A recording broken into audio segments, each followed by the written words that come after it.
There's nothing that makes my skin crawl more than creepy true stories. So, that's exactly what we're going to be covering today. A question was posted on Quora which sparked many responses on the platform. And that question was, have you ever met a serial killer? And boy, did it get a response. So, let's have a look at those who were unfortunate enough to cross paths with the world's most evil figures, yet fortunate enough to tell the story on.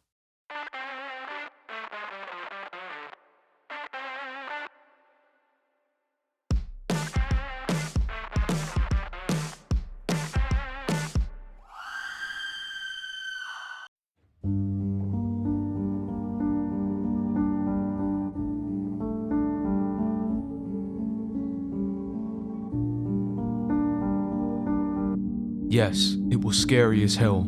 I was a young man living in the north of England, Yorkshire. I just started dating a girl from Leeds, which was a good few miles away from me, and I was pretty engrossed with this girl as she was my first. So I missed the last bus home and I had to walk. Even though I wanted to, her family were dead against me spending the night. So I set off. It was around 11 PM and I lived about 7 miles away, so I had at least an hour's walk home. I started thumbing a lift. There wasn't much traffic, but I lived in hope. I'd been walking for about 20 minutes when I heard the car in the distance behind me. I stuck out my thumb and I prayed. To my luck, the car stopped and the front passenger door popped open. I should probably explain that I had fairly long hair back then and I wore it in a ponytail. I climbed into the car and this driver just stares at me for a good 10 seconds. His first sentence was, "I thought you were a girl," which wasn't as wide as it sounds, but he did seem to be peeved a spotty teenage lad got into his car instead of a girl. He asked where I was off to, so I told him the next village. He said that it was on his way and it wasn't a problem, a quick 10-minute car journey. He started chatting about mundane stuff, football mainly. He then asked if I had a girlfriend and if I had slept with her tonight. With that, he tried to grab my hand, laughing and asking to sniff my fingers. As you could expect, I was really getting freaked out by this. If you couldn't tell already, I was quite a naive young lad back then. He then proceeded to tell me about his last girlfriend and how he her because she wouldn't give him sex. By this point, all I wanted to do was get the hell out of that car. My village was fast approaching, and as we approached my road, I asked him to stop and drop me off, which thankfully he did. As I got out, he said, "You're a lucky lad. There's a lot of nasty bastards out there who would have robbed you and took you for a ride." I mumbled my thanks and legged it home like the devil was chasing me. 3 weeks later, it was all a distant memory and I had nearly forgot about this weird encounter. That was until I turned on the TV and began watching the national news. Much to my surprise, I saw the man who gave me a lift. He was charged with rape and murder of several young women around my area. His name was Peter Sutcliffe, arguably Britain's most notorious serial killer. He's still in prison and he's the reason I stopped hitchhiking.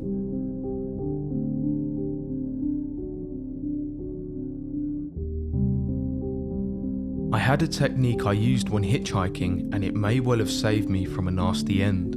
I was hitchhiking along the Welsh borders one afternoon back in the early 80s. A dirty, battered van pulled up, a kind of thing that farmers drove around in, possibly with a spare sheep in the back. The driver leant over and opened the passenger door and told me to hop in. He was grinning and it was not a pretty sight. He was an ugly you-know-what. Now, this is where the technique comes in. Whenever someone stopped to pick me up, I did 2 things with one piece of preparation beforehand. The first thing was, if the door had been opened or in case it was, to step into a position where I would be on the wrong side to be pulled in, so the door between me and the driver. I always knew my route very well. I'd study the map as if I was going to drive there myself. I would ask the driver where he was going. If he had asked me first, I would just answer with the question and make him declare it first. That gave me the chance to say no thanks, I'm going somewhere else, which would involve a fairly major detour to wherever he had said. As he leant across the passenger seat grinning, he kind of looked down and I saw what was 5 or 6 pretty nasty looking porn mags. I can't remember where he said he was going, but all I knew was I clearly wasn't going there. I pretended not to see the mags and just said no thanks and started to head off. Fortunately, he pulled away a bit sharpish. It was a very quiet place. I'd barely seen another car, but at that moment, a brightly painted van, sporting a sign of a hippie sort of clown act or a festival entertainer sort of thing, came around the corner. I hadn't put my thumb out yet, but the guy immediately pulled over and asked me if I was okay, and then proceeded to ask, who was that guy? I don't really know what prompted him to do it, but it seemed to be an instinct. But he was plainly trustworthy and asked me if he could take me where I needed to go. He was worried and insistent. He was lovely and took me back to the place I was staying, lecturing me most of the way about hitchhiking on my own. The village was much Markle, a name many Brits will recognise from some of the ugliest news reports we have ever read. The man in the van was without a doubt Fred West, and I was very lucky.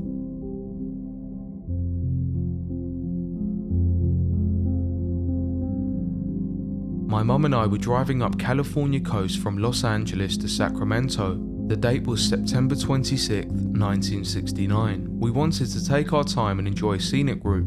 Mum decided to pack a lunch and we decided to stop at a place called Lake Berryessa. The lake is fairly close to Napa and in between San Francisco and Sacramento. We had our dog with us and we wanted to walk her a bit and find a place to eat our lunch. So my mum spotted a parking lot and turned into it. The area was desolate and very quiet. There was one car in the parking lot and it was an off-white sedan. My mother noticed that there were clothes on hangers hanging from the back little hooks behind the windows in the back seat of the car. She commented that because of the clothing, it looked like someone was travelling. She didn't say anything more, but I sensed that she was wary about being in such a lonely place and seeing one car in the parking lot but not a soul around. Mum and I began walking our dog on her leash and looking for a spot to sit down and eat lunch. We saw a few picnic tables in the short distance. The lake was at our left as we walked towards the picnic tables. But before we sat down at one of the tables, we wanted to let our dog walk a little bit more. We turned in somewhat of a wide circle. The lake and the narrow beach along the lake was now on our right. There were tall brown weeds in front of us but off to the right. As we were walking the dog along, we heard a voice that came from the tall weeds. The voice, clearly a male voice and somewhat gruff, called, "Hey, psst. Hey, psst, psst. Hey you, come here." And then he repeated again, "Psst, psst, come here." As I'm writing this, I'm still remembering the freeze-frame fear of the moment, and I have chills. My mother yelled, "Run," and then grabbed the dog in her arms. We ran back to the VW Bug and jumped in, locked the doors, and got out of there faster than fast. On November 28th, 1969, the TV and the newspaper were full of news about a hideous attack at Lake Berryessa. The Zodiac killer had murdered a young woman and severely wounded a young man who had been sitting on the exact beach by the lake my mother and I had passed just before hearing the voice coming from the weeds. My mother heard the news and said, "Yep, it was him."